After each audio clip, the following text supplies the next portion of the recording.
بيبدأ فيلم النهارده مع عيلة اسمها كولينز، وبتكون العيلة راكبة السفينة بتاعتهم وبينقلوا على مدينة تانية عشان يبنوا المصنع بتاعهم ويوسعوا التجارة. وبعد سنة المدينة بتتطور بسبب عيلة كولينز وبتتسمى على اسمهم. وبيتكلم كولينز كبير العيلة مع ابنه برناباس وبيعرفوا ان هو اللي هيدير كل حاجة من بعده، وبياخدهم لعند قصر كبير وبيعرفهم ان هو اللي بناه عشان يعيشوا فيه بدل بيتهم القديم. وبيكبر برناباس وبيكون على علاقة بالخادمة انجيليكا، وبيعرفها انه مش بيحبها وانها مجرد خادمة بالنسبة له. وبتتضايق انجيليكا وبتبص له بنظرات كلها شر، وبتعمل سحر اسود لعيلته عشان تنتقم منهم. وبيطلع انها ساحرة مش خادمة وكانت شغالة مع عيلة كولينز عشان بتحب برناباس. وفي يوم بيكون ابو وام برناباس بيتمشوا وبيقع عليهم تمثال وبيخلص عليهم، وكل اهل المدينه بيكونوا فاكرين ان اللي حصل حادثه عاديه، ما عدا برناباس اللي بيكون متاكد ان في حد عمل سحر لعيلته. هو بيقعد يدور في كتب السحر يمكن يوصل لحاجه. وفي يوم بتكون انجيليكا شغاله في القصر وبتشوف برناباس واقف مع بنت اسمها جوزيت، وهو بيعترف لها بحبه وبيعرض عليها الجواز. وانجيليكا بتتضايق وبتقرر تعمل لها سحر عشان تخلص عليها.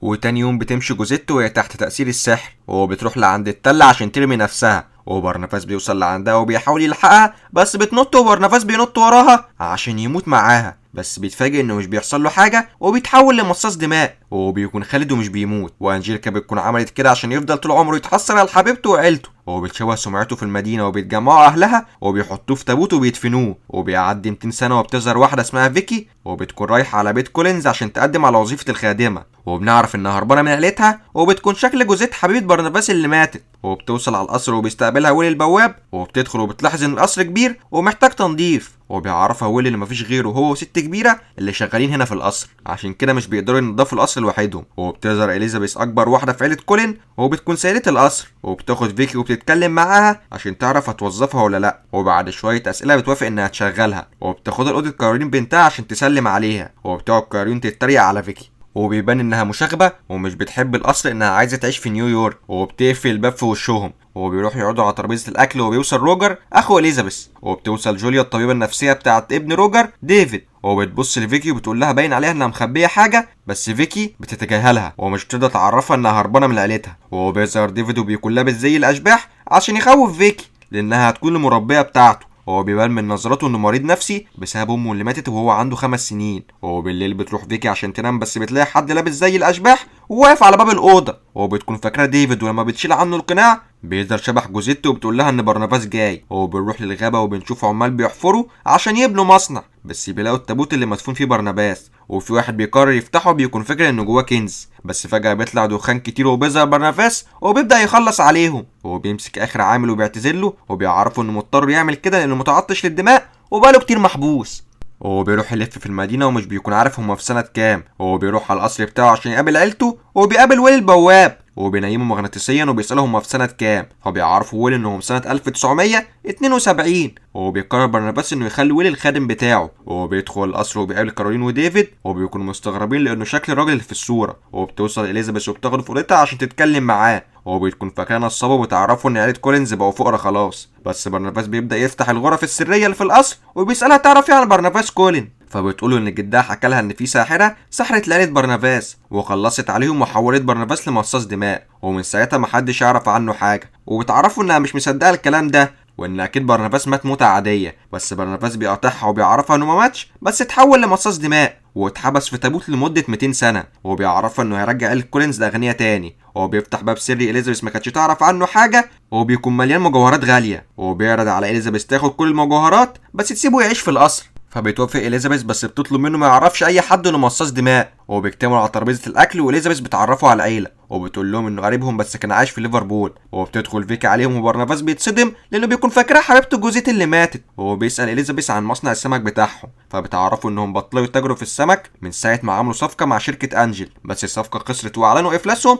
وشركه انجل اشترت المصنع بتاعهم. وبتظهر الساحره انجيليكا وبتطلع ان هي صاحبه شركه انجل، وان هي اللي خسرت عيله كولين عشان تنتقم منهم بسبب ان برناباس ما اتجوزهاش. وبتوصل على المصنع والمساعد بتاعها بيعرفها ان العمال وهم شغالين بيحفروا لقوا تابوت وخرج منه واحد وقتل العمال كلهم. وبتتصدم لما بتعرف وبتتحرك على قصر عيله كولينز لانها بتكون متاكده ان برناباس هيكون هناك. وبتوصل على القصر واليزابيث بتعاملها وحش وبتكون عايزه تطردها. وبيخرج برناباس وبتتصدم لما بتشوفه، وبيطلب منها تيجي مع الاوضه عشان محدش يعرف حاجه. وبتدخل الاوضه وبتقول انها كانت مفتقداه وكانت ناويه تخرجه، بس انشغلت بالبيزنس بتاعها. وبرناباس بيكون عايز يموتها، بس بتفتح الشباك عن بعد واشعه الشمس بتيجي عليه وبتاذيه. وبيستخبى برناباس وانجيليكا بتسيبه وبتمشي. وبيروح برناباس يقعد مع اليزابيث وبيعرفها ان انجيليكا هي الساحره اللي حولته لمصاص دماء وحبسته لمده 200 سنه، وكل ده بسبب انها بتكرهه. بس اليزابيث بتقاطعه وبتقول له انجيليكا لو بتكرهه كانت موتته من زمان، وانها باين عليها انها لسه بتحبه وعايزاه هو كمان يحبها، وبتشجعه وبتقول انه قدر يدير المصنع لوحده بعد ما ابوه مات. وبيتحمس برناباس واول حاجه بيعملها بيبيع المجوهرات وبيشتري مكان قريب من المينا، وبيقدر خلال وقت قصير يجيب عمال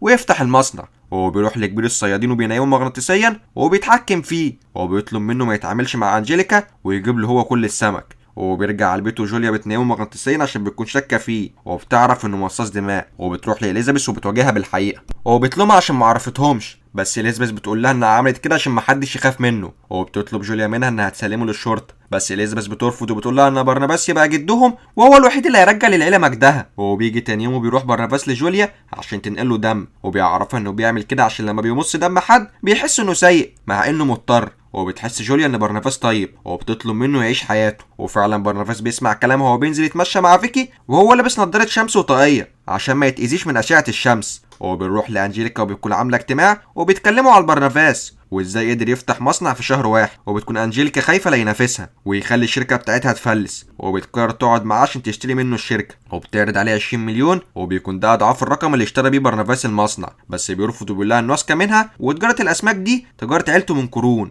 وبتهدده انجيليكا انها تقتله. بس برناباس مش بيخاف منها، وبتعرفوا انجيليكا انها لسه بتحبه وبتطلب منه يحبها ولا هتقتل فيكي لانها شكله جوزيت هو اكيد هيحبها. هو بيسيبها برناباس وبيروح لجوليا عشان تنقله دم، وبتعرفوا جوليا انها بتعمل عليه تجربه عشان تحاول ترجعه البشري. وبنروح لفيكي وبتكون نايمه وبتحلم بماضيها لما كانت طفله وعندها قدره انها تشوف الاشباح، بس اهلها كانوا فاكرينها مجنونه وودوها المصح. وبتصحى من النوم وبتشوف جوزيت وبتطلب منها تنقذها. وتاني يوم بيجتمع برناباس مع العيله وبيقترح عليهم يعملوا حفله ويعزموا كل اهل المدينه عشان يعرفوا ان عيله كولينز رجعت ويشتروا منهم الاسماك زي الاول. والكل بيعجب بالفكره وبتقترح عليه كارولين انه يجيب فرقه غنائيه مشهوره عشان الناس كلها تيجي. وبالليل الحفله بتبدا وبيكون في ناس كتير موجوده، وبرناباس بيمشي بعيد لانه مش بيحب الصوت العالي. وبيقابل ديفيد وبيساله بيعمل ايه هنا، فبيعرفوا ان ابوه روجر مع الست اللي بتعلق الجواكت ونبه عليه ما يسمحش لحد يدخل، فبيطلب منه برناباس انه يروح للحفله. وبيشوف روجر والخادمه وهما بيسرقوا محافظ الضيوف. وبيروح برناباس يقعد مع فيكي وفيكي بتعترف له بحبها،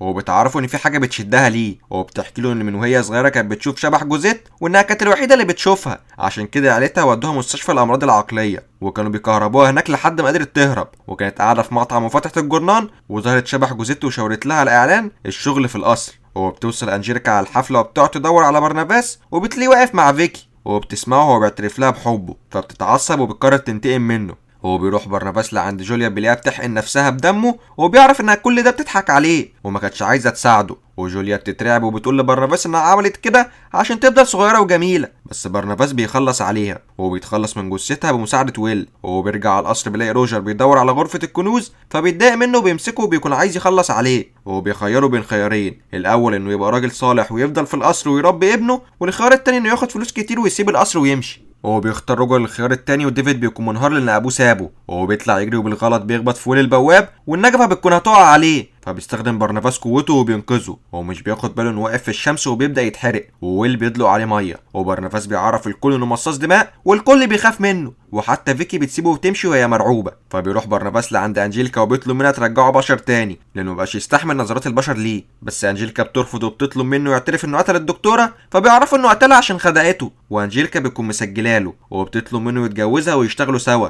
بس برناباس بيقول لها مستحيل اتجوز اللي قتلت ابويا وامي وحبيبتي. وبيخرج وبيلاقي تابوت في وشه، وانجيليكا بتستخدم قوتها وبتحطها جواه، وبتروح لعند المصنع وبتولع فيه، وبتاخده على بيت مهجور على حدود المدينه عشان ما يحصلش خطأ تاني وحد يخرجه من التابوت. وبتقفل عليه التابوت وبتمشي. وبيسمع برناباس صوت حوالين البيت وبيقعد يصرخ، وبيجي ديفيد وبيفتح التابوت وبيعرفوا ان شبح امه بيظهر له وعرفوا مكانه. وبيروح لعند المصنع اللي انجيليكا حرقته، والشرطه والمطافي بيحاولوا يطفوه، وكل اهل المدينه بيكونوا متجمعين. وانجيليكا بتوصل وبتقول للمحقق ان عيله كولين مخبين قاتل عندهم، وبتشغل التسجيل اللي بيعترف فيه كولين انه قتل الدكتوره. وبتبدا تحرض اهل المدينه عليه وبتقول احنا لازم نطرده من المدينه. وبتتحرك هي والشرطه واهل المدينه على قصر كولين، وبيوصلوا وانجيليكا بتقول ان برناباس هربان، بس فجاه بيظهر وبينيم المحقق مغناطيسي وبيقول لاهل المدينه انه مش هيسلم نفسه لوحده، وان انجيليكا ساحره شريره وبيحاول يعضها، فبتزقه وبيضطره جوه القصر. وبتقول له انه السبب في كل ده انه رفض يحبها، فبيعرفها برناباس انه عمره ما يحب ساحره شريره، وبتبدا انجيليكا تحدف عليه ماده خضراء من بقها،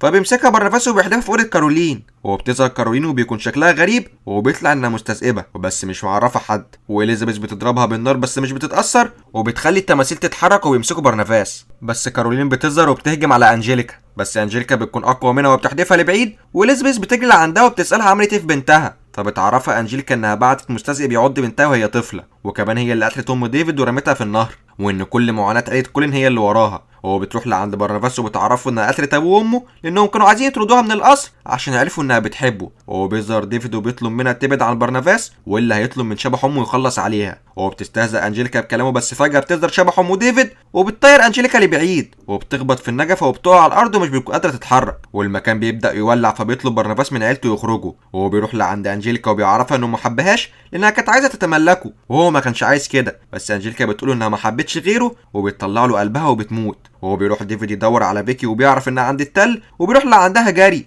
لانه بيكون خايف لانجيليكا تكون عملت فيها زي ما عملت في جوزيت وترمي نفسها من فوق، وبيلحقها وبيلاقيها مصممه انها ترمي نفسها، وبتعرفوا انها بتعيش في النور وهو بيعيش في الضلمه وانها بشر وهتموت، وبتطلب منه يقعدها عشان تتحول زيه، بس برناباس بيرفض وبيعرفها ان حياه مصاص الدماء عباره عن لعنه، فبترمي فيكي نفسها من فوق وبينط برناباس وراها وبيضطر يعضها، وبيقرروا يكملوا حياتهم كمصاصين دماء مع بعض للابد. وبكده خلص الفيلم. يلا